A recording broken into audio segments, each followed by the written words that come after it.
Jiang అనే వ్యక్తికి ప్రతి వస్తువు పర్ఫెక్ట్ గా క్రమ పద్ధతిలో ఉండడం అంటే చాలా ఇష్టం. తన ఇంటికి అతిథులు వస్తున్నారని గ్లాసులను కూడా కొలతలు వేసి మరి టేబుల్ మీద సర్దుతాడు.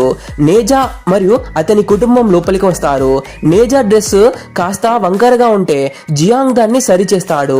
కానీ నేజా కావాలని దాన్ని మళ్ళీ వంకరగా చేసుకుని లోపలికి వెళ్తాడు. అందరూ భోజనం చేయడం మొదలు పెడతారు. కానీ నేజా తన అల్లరితో టేబుల్ మీద ఉన్న వస్తువులన్నిటిని చిందరవందర చేస్తాడు. సూప్ పోయబోయే టేబుల్ అంతా పాడు చేస్తాడు. అది చూసి జియాంగ్ తట్టుకోలేకపోతాడు. అతిథులు వెళ్లిపోయాక కూడా జియాంగ్ కి నిద్ర పట్టదు. ఆ పర్ఫెక్షన్ పిచ్చితో నేజా ఇంటికి వెళ్లి నిద్రపోతున్న నేజా మూతిని క్లీన్ చేస్తాడు. కానీ చివర్లో నేజా ముఖం మీద ఉన్న ఆ వంకర చిరునవ్వు చూసి జియాంగ్ కి మళ్ళీ పిచ్చెక్కిపోతుంది.